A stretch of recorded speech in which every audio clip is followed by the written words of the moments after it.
seu nome. Jesus, Messias, no caso, Cristo é do grego, Messias do hebraico. Se você for falar assim no hebraico, Yeshua Mashiach, Yeshua Mashiach, ou Yeshua HaMashiach.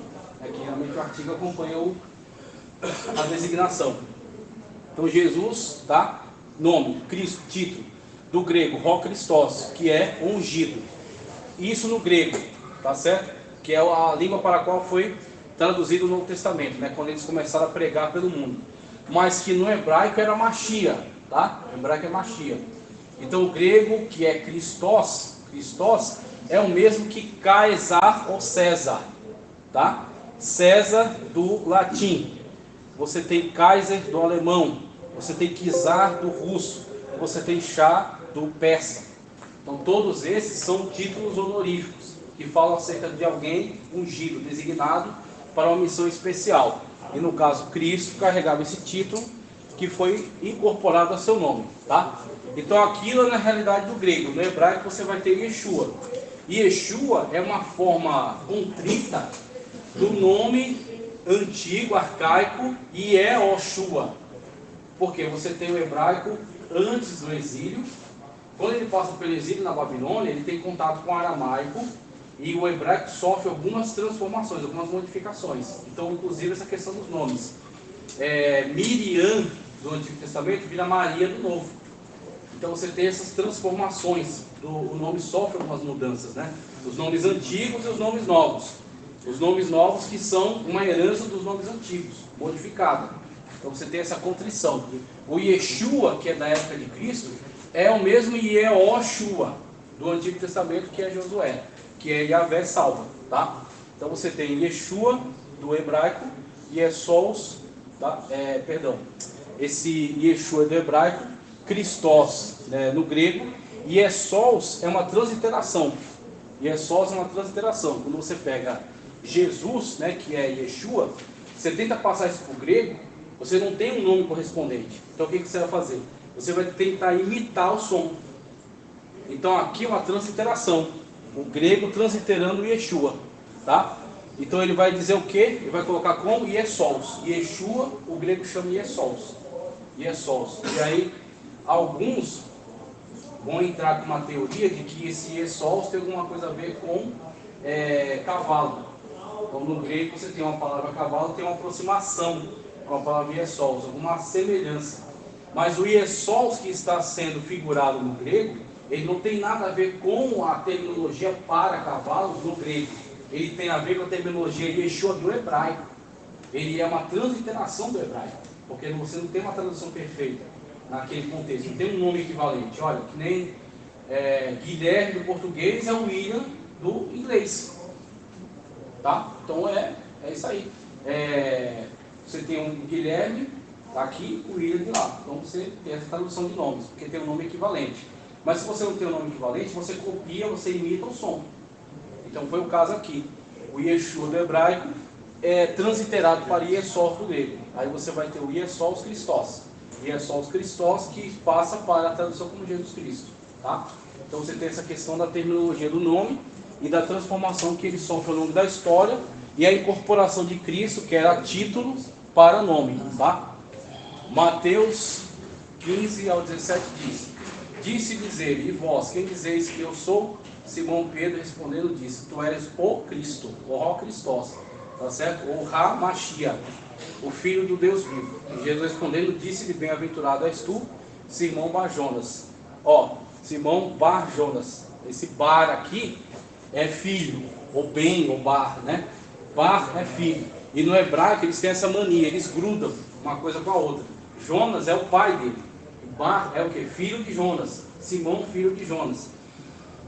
Porque tu não revelou a carne e o sangue, mas o Pai que está nos céus. Então uma revelação que Pedro teve ali acerca da natureza verdadeira do Senhor Jesus Cristo. Então eu queria falar isso acerca do nome, para passar adiante sobre outras definições aqui. Deixa eu ver. Aqui. Sim, aquilo que eu expliquei. Antes do exílio, Yehoshua. Depois do exílio, Yeshua. Tá? Então você tem, na época dos Macabeus, você já tem a aplicação do nome Yeshua. Inclusive existe um outro livro no Antigo Testamento, um livro apócrifo, tá? Deuterocanônico, na verdade, que é Sabedoria de Jesus, filho de Siraque. Então é empregado Yeshua ali. Sabedoria de Jesus, filho de Siraque. Tem um livro desse, que é um livro apócrifo. Isso aqui eu posso mandar todas as imagens depois, viu? Para vocês terem bem legal lá no grupo lá. Então não vou mandar muitos para não encher, mas vou mandar esses aí. Então aqui só para falar acerca daquilo que a gente vai partir agora, que é Jesus nos 4 evangelhos. Veja, só para encerrar aqui, ele fala, Severino Pedro, e a importância que ele dá à cristologia, né? Estudo que se ocupa dos atributos de Cristo como Deus e como homem. Então Severino Pedro da Silva, né, a definição que ele dá, é esse estudo acerca dos atributos, né, analisar a pessoa bendita de Cristo Jesus, dentro de todas as suas designações que aparecem na Sagrada Escritura, né? Então tudo aquilo que fala acerca do Senhor Jesus Cristo. Walter Brunelli, eu recomendo que, quando possível, adquirirem a obra dele, Teologia para Pentecostais. Ela é 4 volumes e ela, assim, é detalhada. É um livro muito didático, linguagem fácil, muito boa mesmo. E Walter Brunelli diz que cristologia é a área da teologia sistemática, como falei para vocês, dentro daquela lógica, né, de dividir por temas. Então, tema, cristologia, tema, pneumatologia, tema, eclesiologia. Da teologia sistemática, que estuda a pessoa e a obra de Cristo. Estudar a pessoa de Cristo do ponto de vista histórico, a partir das escrituras sagradas, é relativamente prático. No entanto, do ponto de vista teológico, é complexo. A história de vida, que vai do nascimento à morte, incluindo a ressurreição, a ascensão abrange curto período de 33 anos. Porém, a complexidade envolve a humanidade do Logos, a união hipostática, a deidade, o ministério messiânico, a mensagem da chegada do reino de Deus, o poder, a morte, a ressurreição, a perpetuação da sua mensagem e o senhorio por meio da igreja requerem mais do que um estudo biográfico ou simplesmente histórico. Então você tem aqui esta gama de possibilidades de estudo com relação ao tema Cristo, tá? Então ele vai demandar essa quantidade de estudos, como por exemplo ele aborda aqui o estudo histórico e o estudo teológico, tá? Existe ainda hoje algo que ainda está forte ainda dentro das academias, tá? Principalmente onde é forte a teologia no âmbito mais liberal. E a teologia liberal é aquela teologia que não parte do pressuposto de que a Sagrada Escritura é a revelação de Deus, tá? Então você tem algumas formas de teologia. Inclusive quando alguém fala para mim, olha, eu quero fazer teologia, mas eu quero fazer lá no Mackenzie.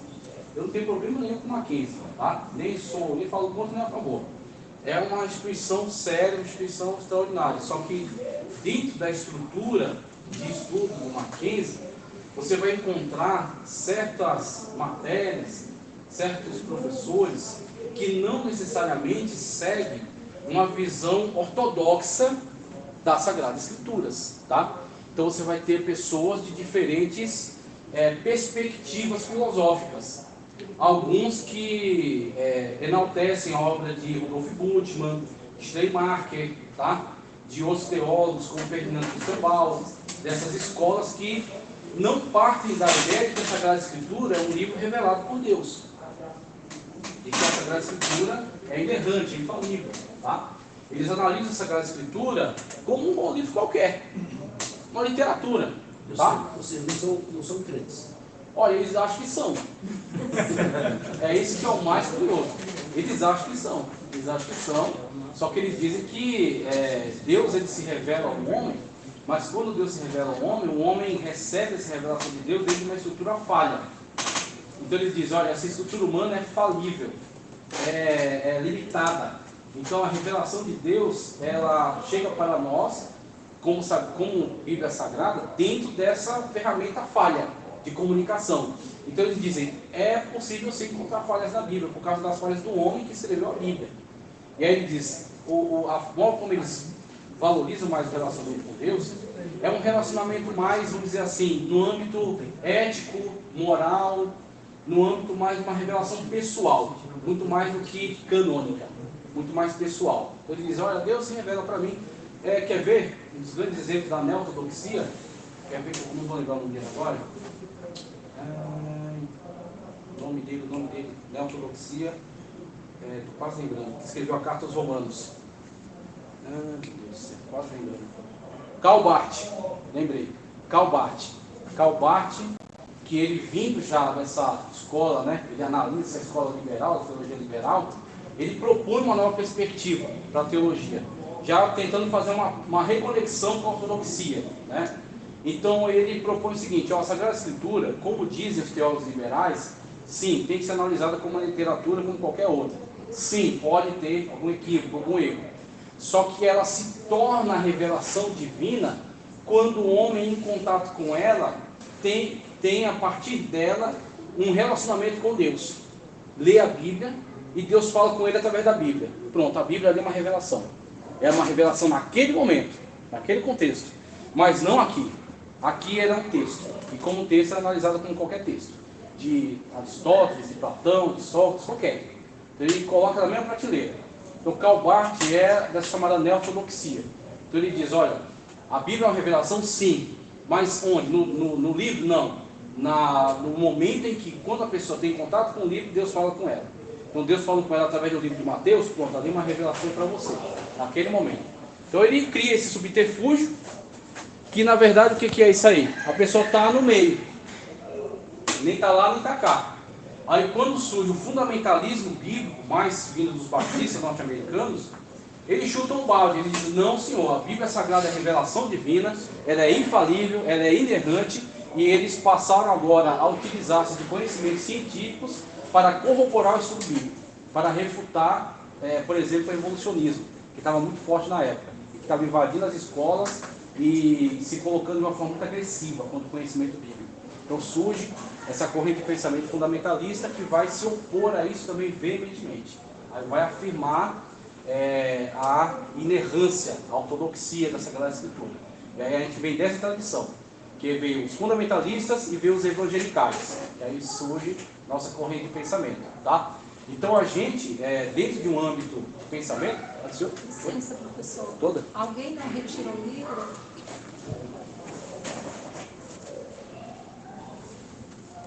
Alguém? Igor Gabriel está aqui?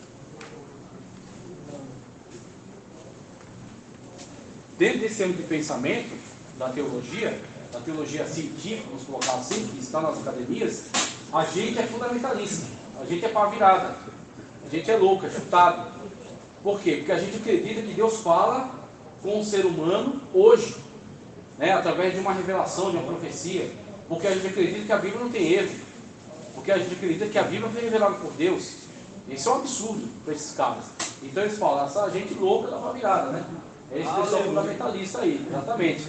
Então, dentro de um âmbito acadêmico, a gente meio que não é bem visto, não é bem aceito, por causa dessa nossa forma de se posicionar mais intransigente, mais enérgico na defesa da Sagrada Escritura, né?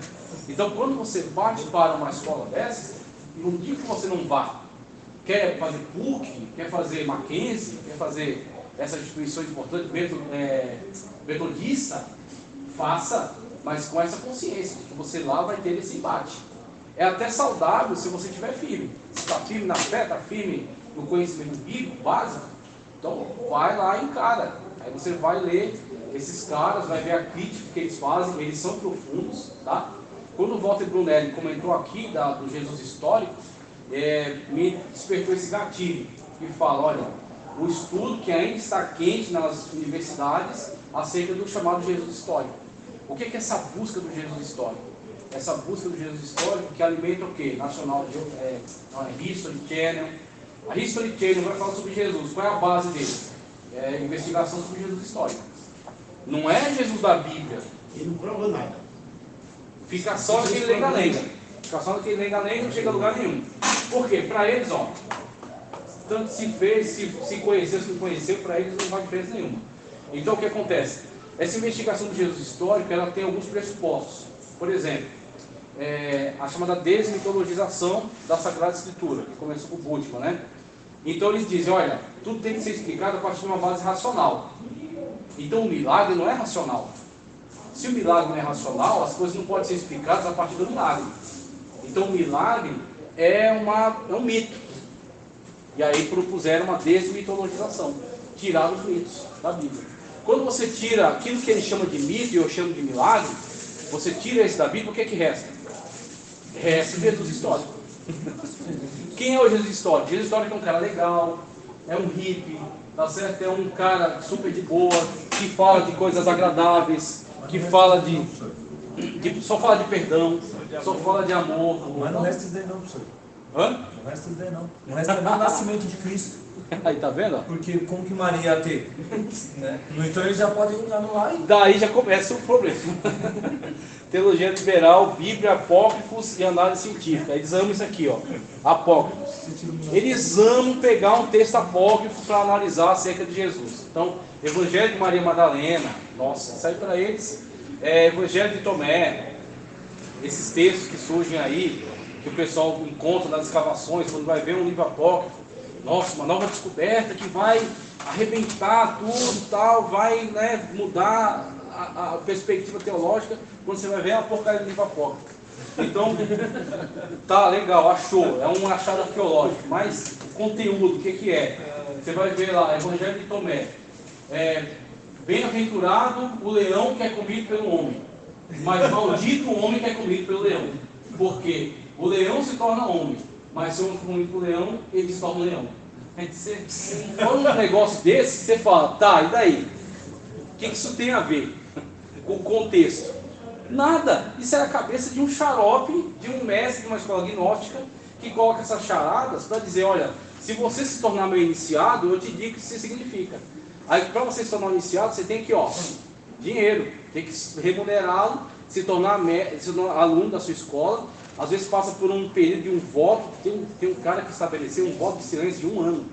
Você ficava do lado dele, se você fizesse esse voto com ele, de ficar calado 1 ano do lado dele, sem falar nada. Então, cada um desses caras, tinha lá a sua perversão, tinha a sua loucura. E aí você olha um negócio desse, você fala, isso não tem nada a ver com Bíblia, querido, isso não tem nada a ver, não tem nenhuma conexão com a Sagrada Escritura, tá? Então o pessoal adora usar isso aí para analisar Jesus, tira todos os milagres, tira tudo sobrenatural, e o que sobra é o chamado Jesus histórico, né? Que aí já começa o problema do nascimento, que ele vai dizer, não, isso aí foi uma maquiagem da igreja, na verdade Maria foi um caso mesmo, teve um caso por fora, José, quando ficou sabendo, aí alguém disse, não, o Espírito Santo. Então, eles começam já, é isso que eu quero que vocês percebam, eles começam já desacreditando o texto. Só que o texto é a testemunha ocular. Por que eu vou acreditar em Rudolf Bultmann mais do que em Mateus? Por que eu vou acreditar mais em Fernando Christian Barro do que em Lucas? Que era testemunha no caso, Mateus testemunha ocular. Marcos andou com Pedro, segundo a tradição. Lucas andou com Paulo, foi um grande pesquisador. João também é testemunho ocular. Por que eu vou contrariar os apóstolos que colocaram isso nos evangelhos e vou dar mais crédito para esses teólogos de gabinete do que para esses caras? E muitos igrejas até em outra época, né? Nossa, então, quer dizer, o cara está muito à frente, falando de algo do passado e se arrogando ter mais conhecimento, dizendo que ele sabe melhor acerca da Bíblia do que o próprio autor. E aí ele coloca várias dúvidas sobre o autor, várias desconfianças. Queria essa desconfiança. Um cara da atualidade que cedeu para isso, que foi um grande pregador, até pouco tempo atrás, que eu recomendaria para qualquer um, e hoje acabou, não dá para recomendar para ninguém, que foi Ricardo Gondim. Ricardo Gondim disse, leu aquele texto, Jesus andou sobre as águas. Aí ele disse, tá, alguém consegue andar sobre as águas? O pessoal não consegue. Por quê? Porque eu não consigo.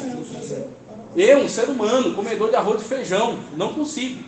Só que estamos falando acerca de mim? Não, estamos falando acerca do Filho de Deus.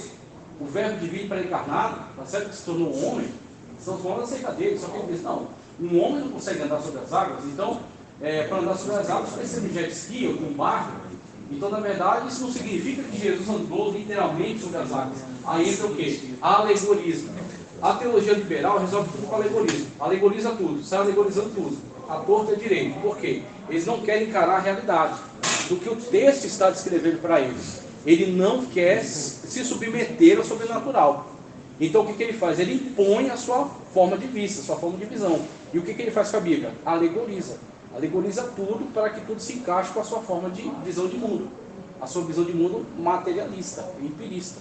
Tá? Então o que ele diz? Não, Jesus na verdade era uma forma da igreja dizer que Jesus estava superando as tribulações, porque o mar revolto significa isso, tribulações.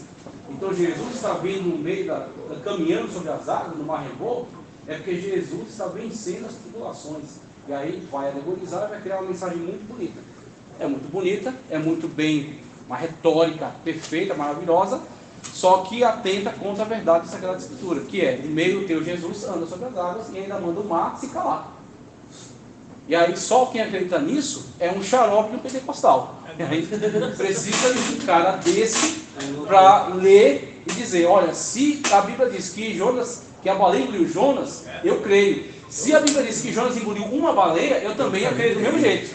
Então aí fica uma pessoa dessa que vai pregar a Bíblia na íntegra, vai pregar a Bíblia do jeito que ela é, tá certo? Então fica essa diferenciação e esse contraste entre essas teologias. E essa teologia de um cunho mais liberal e mais científico das grandes academias vai alimentar o quê? Todo o currículo que circula pelas grandes academias, pelas teologias que são aprovadas pelo MEC. Tem o selo MEC. Para ter o selo MEC, você tem que submeter ao currículo que o MEC aprova. Porque você está lá, está o MEC, quero que a minha instituição tenha o selo do MEC, aprovado pelo MEC. Vai vir uma comissão, vai ver o currículo, vai ver o prédio, vai ver tudo, né, documentação, tarará e tudo mais. E se você tiver uma força política lá que possa dar uma empurradinha, aí o cara vai lá e aprova, aí sai no Diário Nacional, aprovada pelo MEC, tá? Mas aí você tem que engolir um monte de coisas, tá? Então, mas na verdade é tudo ao contrário do que diz a Escritura.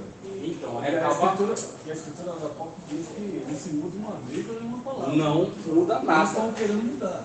Estão confundindo a cabeça do ser humano. Aí fica, né, essa situação de conflito. Conflito e confusão.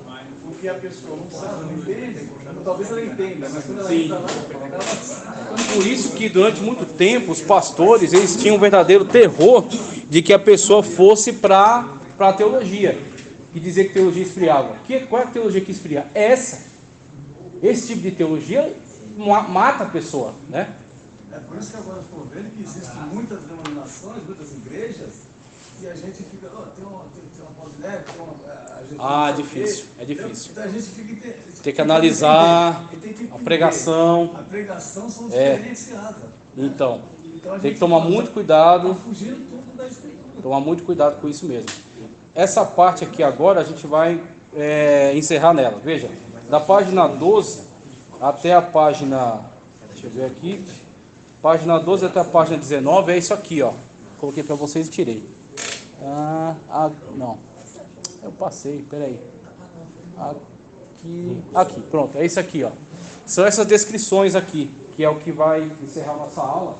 É isso aqui, a descrição de Cristo em cada um dos evangelhos, que aí vai concluir o capítulo 1, tá?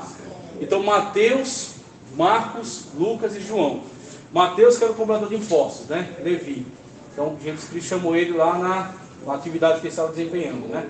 Um judeu, odiado pelos judeus, né? Mas era um judeu. E aí, inclusive, existem algumas teorias de que ele tem escrito seu evangelho primeiro em hebraico, mas nunca foi encontrado, então é só teoria, tá? Então, o evangelho que existe dele, que foi encontrado, está em grego. Mas mesmo assim, isso não tira a característica do seu escrito, que é escrever aquilo direcionado a um público, e o público é hebraico, tá? E por que isso é muito claro no evangelho dele? Por causa de toda a argumentação. Ele, ao longo de todo o evangelho, ele sempre faz questão de pontuar que isso para que se cumpra a profecia tal. Isso se cumpriu assim a profecia tal. Por quê? Ele está falando com os judeus que conhecem o Antigo Testamento, que quando ler aquilo, vai entrar em conflito, e ele vai martelar, ele vai dizer, é isso aqui mesmo, é para cumprir-se esse texto aqui. Jesus vai na sinagoga em Nazaré, ele dá o livro da lei, ele encontra o texto que fala acerca do ano jubileu. Ele fala de libertação de cativos, curar enfermos, libertar as pessoas, libertar os cativos e trazer o ano aceitável do Senhor. Ele falou, fechou o livro, todo mundo ficou olhando para a cara dele, porque não era a época daquela leitura, e ele disse, hoje cumpriu-se essa escritura, cumpriu-se esse texto. De quem? De mim mesmo. E aí o pessoal pega ele e quer jogar ele em cima do monte lá, e ele desaparece e vai seguir seu ministério. Então Mateus tem essa característica, fala acerca de Cristo dentro desse contexto, olhando para o Cristo como cumprimento das profecias veterotestamentárias. Com relação a Marcos, Com relação a Marcos, você tem outra característica, e a gente vai tomar de empréstimo aqui, a tradição. Como é que você lida com a tradição? A tradição é importante, é um conteúdo que foi construído aí a partir do século I da era cristã, tá? É relevante, só que não é canônico. Então você nunca pode pegar a tradição e colocar ela no mesmo patamar da Bíblia. Tem algumas pessoas que acabam deslizando nisso, lê a Bíblia, tá? Começa a pregação, cita uma tradição como se fosse Bíblia. E aí está o erro. Por quê? Porque eu não sou obrigado a citar a tradição. Eu posso questionar a tradição. E aí, a Bíblia Sagrada não. A Bíblia Sagrada é revelação.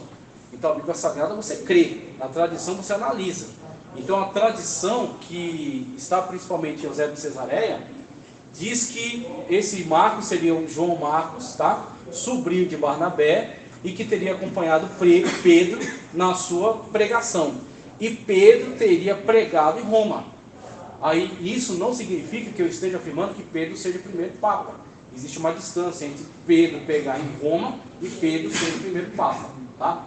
Inclusive Pedro, em Jerusalém, que a gente acreditaria que ele fosse muito relevante, ele não era o líder do concílio, né, que teve lá. O concílio para tratar acerca das missões transculturais. Quem deu a palavra final foi Tiago, tá? Mas você tem Pedro, conforme a tradição afirma, a pregação de Pedro, João Marcos acompanhando Pedro e recolhendo o quê? O principal da pregação. Pedro vai pregando para as pessoas e João Marcos vai registrando, construindo então o evangelho. Você tem a característica de um evangelho, ele é o menor dos evangelhos, ele é o mais resumido e o mais objetivo. Aqui, ó, Lucas é o antagônico dele, é o mais diferente, não o contrário, mas diferente. Você tem aqui um evangelho muito descritivo, e aqui você tem um evangelho muito sucinto. Então Marcos, ele inclusive usa uma fórmula que é e outra vez, e a seguir, quer dizer, dando sempre essa noção de movimento, que Cristo estava em atividade, em movimento, curando, libertando, expulsando demônios. Então você tem essa característica aí de Cristo dentro do evangelho de Marcos. Lucas é outra lógica. Lucas é um pesquisador, como ele mesmo diz, tá? Inclusive, texto de Lucas e texto de João. Se você pegar manuscrito, tá? Manuscrito de João, manuscrito de Lucas, você fizer uma análise textual, o texto de João vou colocar aqui, mas com todo respeito, é um texto de um grego muito básico, tá? Aqui estudou em EJA, aqui estudou em Belas Artes, tá? Colocando desse jeito. Eu estou falando do texto, estou falando da qualidade do conteúdo, estou falando do texto, a estrutura textual. Aqui usa um texto grego ático, grego de alto nível. Aqui usa grego koiné sofrido, tá? Texto de João, texto de Lucas. Lucas, um médico da época. João, um pescador, tá? Agora, interessante que João, com o texto dele, com toda a dificuldade de escrita, trouxe um conteúdo teológico mais profundo. Aí estamos falando de conteúdo, não de escrita, tá? A escrita era básica e era sofrida, mas o conteúdo era terrivelmente profundo. Muito mais profundo até do que de Lucas, que é muito mais descritivo, tá? Então Lucas, ele, inclusive, a primeira característica do texto de Lucas, tem um cabeçalho. O texto tem um cabeçalho, cara. Isso é característica de texto técnico, tá? Então o cara não está escrevendo um bilhete para alguém. O Marcos já começa em ação, já começa escrevendo Jesus fazendo alguma coisa. Nenhum tipo de formalidade, já começa logo. Texto de Lucas tem um cabeçalho, um endereçamento. O texto de Atos dos Apóstolos, que foi o primeiro livro de história, tá? Da cristandade, tem um endereçamento e tem um oferecimento para Teófilo. Aí alguns dizem que Teófilo seria um mecenas de Lucas, apoiando, né, o seu ministério com um recurso, né, patrocinando o seu ministério. E aí Lucas teria, aproveitando esse patrocínio, se dedicado a fazer uma pesquisa. Aí alguém pode dizer, tá, então o livro dele não é revelação, é pesquisa. Só que a revelação está na pesquisa. Lucas vai às fontes primárias, Lucas vai às testemunhas oculares. E junto com essas testemunhas oculares, ele traz Paulo, que chama a si mesmo de abortivo, mas ele diz, eu não dependi de ninguém para pegar o evangelho. O meu evangelho eu recebi do Senhor.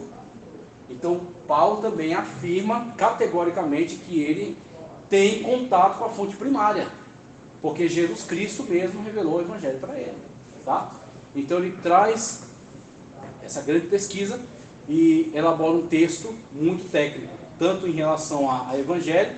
Veja, aqui começa a genealogia, depois já parte para a ação. Aqui nem genealogia tem, já começa logo na ação.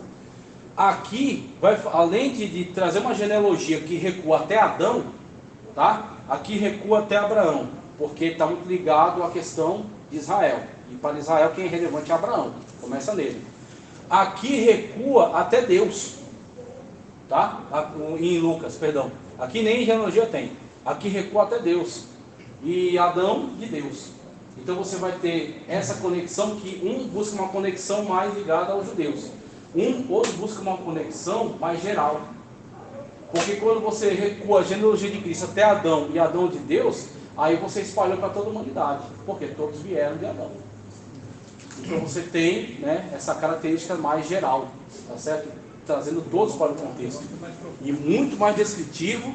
E a descrição que ele faz do nascimento de Cristo, virginal, o diálogo com o anjo, aí ele vai trazer algo que só ele traz, o nascimento de João Batista, né?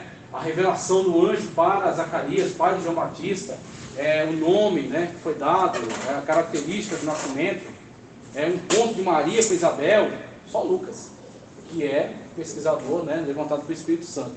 E aqui o que eu falei, característica textual, inclusive, aqui ó, sinótico, ou seja, olham numa só direção, eles têm uma estrutura semelhante, tá? Então trazem aí nascimento, genealogia, nascimento, feitos de Cristo, algumas coisas de parábola, de ensinamento, paixão e ressurreição, tá? Tem uma estrutura muito parecida. João, ele segue outro caminho. Aqui sinóticos, 3. João é chamado Evangelho Teológico. Então aqui começa a genealogia, ali também. João começa na pré-encarnação. No princípio era o Verbo estava com Deus e o Verbo era Deus. Tudo foi feito por meio dele e sem ele nada foi feito, se fez. João desbancou todos os caras aqui. Enquanto eles foram em genealogia, João foi na pré-encarnação do Verbo. Tá? O Antigo Testamento. Exatamente. Inclusive, Bíblia cronológica ele vê aí, primeiro versículo. No princípio era o Verbo estava com Deus, porque aquele é o começo. Antes de Gênesis 1.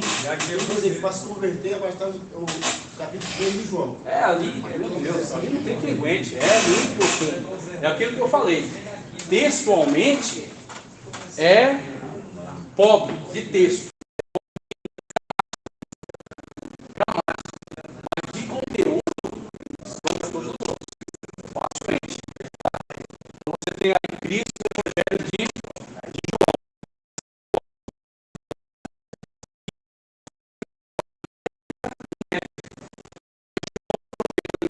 Logos e traz para dentro do seu Evangelho. Os filósofos dizendo, quem é o Logos? Aquele por meio de quem tudo foi criado. É Sócrates discutiu muito isso. João disse, vocês querem saber quem é o Logos? Cristo. Cristo é o Logos, é o verbo divino para encarnado. Por meio dele tudo foi feito, e se ele nada foi feito, se fez. Aí, outra treta que João entra. A encarnação de Cristo. A encarnação de Cristo. As caras dizem, não, os gnósticos, Jesus não pode ser carne, porque a carne é inerentemente má, porque a carne é matéria. Aí João entra com os dois pés no peito dos caras. Fala, olha, aquele que não declarar que Jesus veio em carne é anticristo. Acabou. Tá? Então não tem conversa. Ele já deixa muito claro isso, que é uma declaração necessária. Tá ok? Então encerramos capítulo 1 aqui com a perspectiva dos evangelhos sobre a natureza de Cristo. E aí partimos aí adiante, falando sobre Jesus homem e Jesus carne. Tá ok? Vamos encerrar? Ficar em pé, fazer uma oração?